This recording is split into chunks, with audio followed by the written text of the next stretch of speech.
Okay, I think the question that you're asking is there something that they could put into a walkway that would allow me to know where I am, or what type of a hallway it is, or what type of an intersection? Is that what you're asking? Yeah. Okay. That, as I mentioned earlier, they have, many sidewalks now have what's called a braille pad in them, you know, where they have a wheelchair cut right at the end, at the corner of a street, you know, an intersection. You'll see that they have a wheelchair cut so people can go with their wheelchairs off of the curb without, you know, landing on their face or something. And then they can go across to another wheelchair cut and get back up on the sidewalk.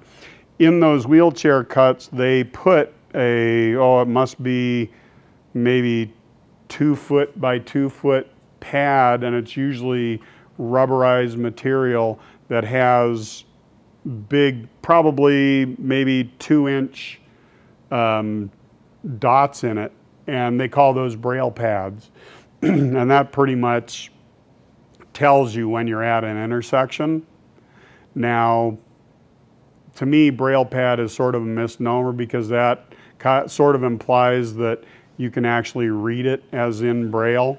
And you know, you got your stick here and you're trying to, okay, if they meant anything, it would be almost undetectable unless, you know, you had a really big finger and, you know, you were able to run it across the braille pad. So braille pad really is kind of a misnomer, and you can't really read it with your stick regardless of how good you are.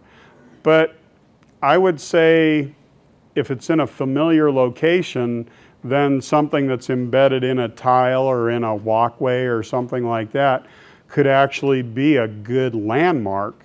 It probably wouldn't tell you much unless, of course, you were familiar with the location.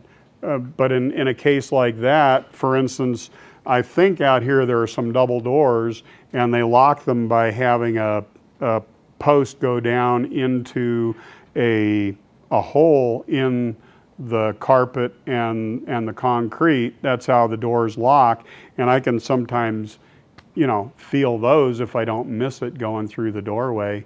And, you know, I'll know that, oh, there's a door there, and okay, so I'm at thus and such a location.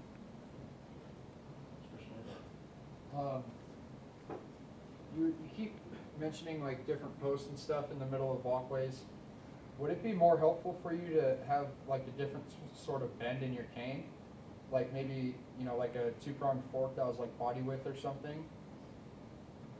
The question is, would it be more beneficial to have, say, a little bit more reach on the cane or something like that to sort of pick up obstacles in the middle of a sidewalk?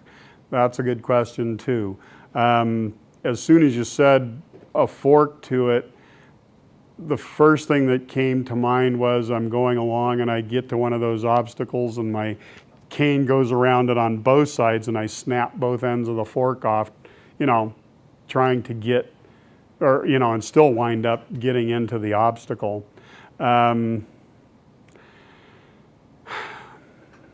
You know, for the most part, the cane catches, say, 90%, 95% of what I need to catch as it is. I think if it were broader, it might make it more difficult to navigate with the cane. Also, you got to realize that these things, if you're holding them out in front of you, even though there may be if it's a pound, I'd be surprised.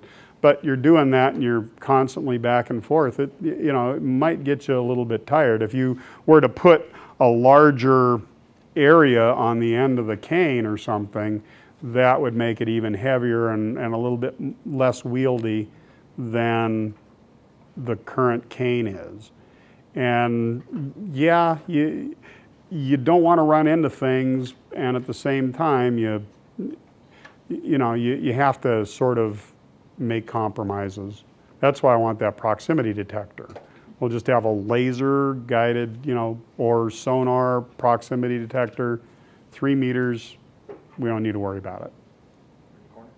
Does the length of your cane ever hinder you? Does the length of my cane ever hinder my movement? Yeah, like if you're in a small area or with a lot of people. If it's people, it can actually be a benefit.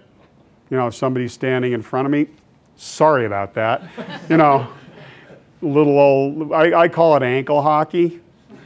And, you know, people, because ankles are actually pretty sensitive, especially to the end of a cane, you know, especially when you got a nice little tip on there.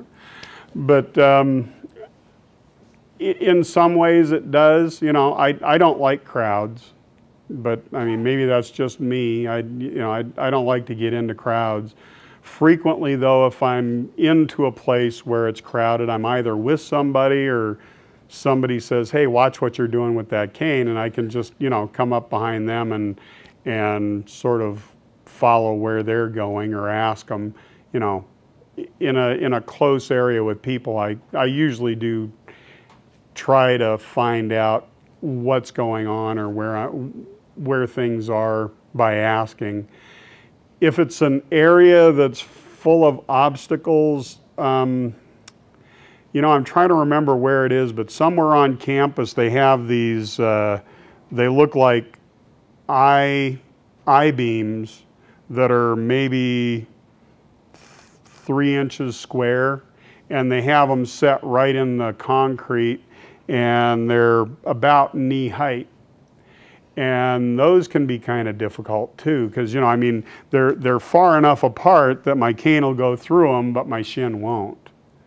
And so it just depends on the type of obstacle. It depends on, you know, I mean, if it's a room and if it's just a small room or a hallway, I can actually use the walls or use the confines of the space as a shore and find my way out there.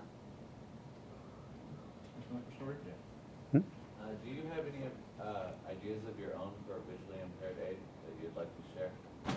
Do I have any ideas of my own that would help a visually impaired person navigate?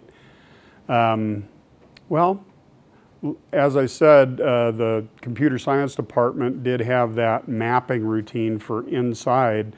I mean, if they were able to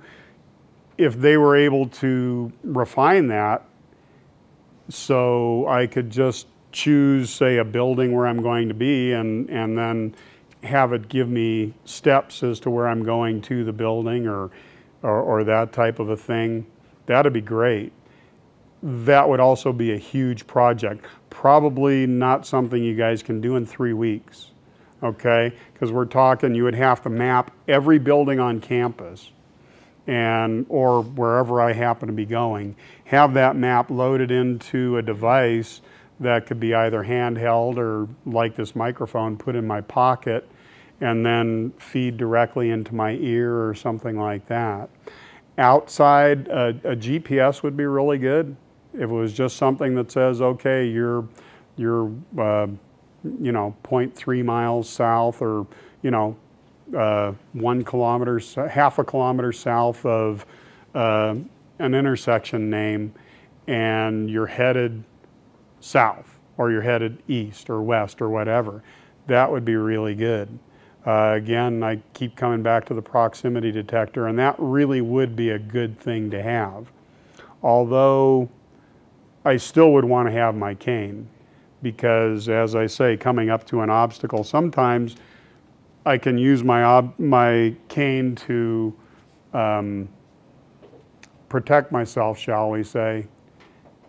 It's out there, it's sort of like a bumper almost on a car, and I can find out what's in the area by using the bumper. I think there is a type of cane that actually does use, I don't know whether it's sonar or light, but it doesn't have you know, the only physical part is the handle. And you just use that and it can tell a lot of things. I don't know how refined it is as to whether it would be able to tell where a hole is. Because that actually is another thing, is that, you know, a depth change of about 2 inches or 3 inches can be pretty painful if you step off of it and you don't know it's there. And of course, an open manhole or something can be pretty devastating too. But one issue that I did have is I was visiting one of my aunts in Chicago, and I was going into an unfamiliar stairwell, and the stairwell opened up, or the door opened up, and the stair was right there where the door jamb ended. And so I opened up the door, didn't realize the stair was right there, and was going to step around the door and let it close, and I went right down a flight of stairs. So, you know, it's a lot of it, like I say, is paying attention, being familiar with your location, and using your stick properly. Then I wasn't using my stick properly. I had it in the hand that I was opening up the door, and I was just going to step to the side a little bit and let it close so I could be on the landing. And so that was my fault. It's basically using your aids properly. It's almost 11 o'clock. We do want to, I have to actually run another class, but we do want to also give an opportunity to watch you, hopefully Phil will agree, you know, to go up and down the hallway here so you can see what it's like, because that's where you're going to be.